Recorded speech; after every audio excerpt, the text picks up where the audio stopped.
Welcome to Maitri media. ప్రభునామముల వందనాలండి. ఈరోజు దేవుని వాక్యము, దేవునికి సమస్తమును సాధ్యమే. మార్కు సువార్త 10వ అధ్యాయము 27వ వచనం అండి. అవునండి, మరి దేవునికి సమస్తము సాధ్యమే అంటండి. అవునండి, మరి ఆయన భూమిని ఆకాశాన్ని సృజించిన దేవుడు అండి.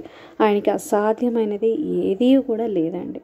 అవునండి, మరి ఇక్కడ మరి ఇజ్రాయేల్ ప్రజలు మరి అక్కడ అరణ్యం గుండా మరి ప్రయాణం చేస్తున్నప్పుడు మరి వాళ్ళకి తినడానికి మరి అక్కడ ఆహారం లేదండి.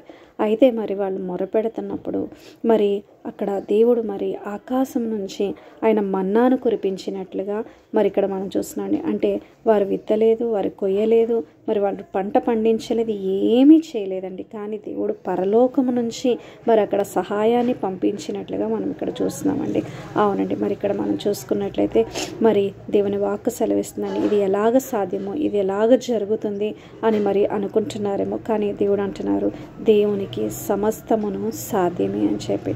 అవునండి, మరి రీసెంట్గా మేము మందిరం కట్టుకున్నప్పుడు మరి ఆ మందిరంలో మరి పాత చేపలు ఉంటే అవి వేస్తూ ఉన్నప్పుడు నేను చాలా బాధపడుతున్నానండి. అయ్యో, నేను పాత చేపలు వేస్తున్నానేంటి, మరి ఇక్కడ కార్పెట్స్ వేస్తే బాగుండు కదా అని నేను అనుకుంటున్నప్పుడు మరి ఒక సహోదరి మరి నెక్స్ట్ డే అండి, ఈరోజు నేను ఆ విధంగా అనుకున్నాను, మరి నెక్స్ట్ డే మరి ఆవిడ అందమైన కార్పెట్స్ తీసుకొచ్చి మరి నాకు ఎందుకో అక్క మరి నాకు ఇలా కొనాలనిపించింది అని చెప్పి మరి ఆ చర్చ్లో మరి పెట్టడం జరిగిందండి. అవునండి, మరి మనకి అసాధ్యం అవ్వచ్చు, మనకి కష్టంగా ఉండొచ్చు, కానీ దేవుడు అంటున్నారు దేవునికి సమస్తము సాధ్యమే, నాకు సమస్తము సాధ్యమే అని మరి ప్రభువారు సెలవిస్తున్నారండి. మరి ఈరోజు ఎవరైనా చింతిస్తున్నారా, బాధపడుతున్నారా, మరి ఈ యొక్క ప్రాబ్లం ఎలా సాల్వ్ అవుతుంది, మరి నేను ఏ విధంగా నేను ముందుకెళ్ళగలను అని చెప్పేసి మీరు అనుకుంటున్నారేమో, కానీ మరి ప్రభువు అంటున్నారు మరి నాకు సమస్తము సాధ్యమే అని చెప్పి మరి ప్రభువారు సెలవిస్తున్నారండి. ఓకేనండి, మరి చిన్న వాక్యాన్ని బట్టి చిన్న ప్రార్థన చేసుకుందామండి. పరిశుద్ధుడ, ప్రేమ కలిగిన తండ్రి, అవును ప్రభా, యేసయ్య దేవా, నా తండ్రి, నాయన ప్రభా, నాయన దేవా, మీరు అరణ్యంలో తండ్రి నాయన మన్నాను కురిపించారు నాయన, వారికి విత్తలేదు, కోయలేదు నాయన దేవా, పంట పండించలేదు నాయన, అయినప్పటికీ కూడా నాయన ప్రభా దేవా మీరు మన్నాతో పోషించారు నాయన ప్రభా, మీకు వందనాలు చెల్లిస్తున్నాను దేవా. మరి ఈరోజు ఎవరైతే చింతిస్తున్నారో మరి ఇది ఎలాగ నేను ముందుకెళ్ళగలను, ఇది ఎలాగ నాకు సాధ్యమవుతుంది అని అనుకుంటున్నారేమో తండ్రి, కానీ మీరు అంటున్నారు నాకు సమస్తము సాధ్యం అంటున్నారు ప్రభా.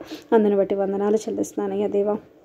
ప్రభా నాయన కృప చూపించండి, దయ చూపించండి నాయన దేవా తండ్రి, నాయన సహాయం దయచేయండి దేవా. మరి ఈరోజు మరి నాయన దేవా మరి జాబ్స్కి వెళ్తున్న వారు తండ్రి, బిజినెస్లు చేస్తున్నారు తండ్రి నాయన ప్రభా, ఎవరైతే మరి వాక్యం వింటున్నారో దేవా వారి చేతి పనులను ప్రభా మీరు దీవెనకరంగా చేయండి నాయన. వారి ప్రయాణాలు ప్రభా మీరు తోడుకొని నడిపించండి ప్రభా, మీ జయం దయచేయండి నాయన ప్రభా, మీరే సహాయం చేయమని నడిచి ప్రార్థన యేసయ్య అతి పరిశుద్ధమైన నామంలో అడిగి వేడుకొంచున్నాను తండ్రి, ఆమేన్.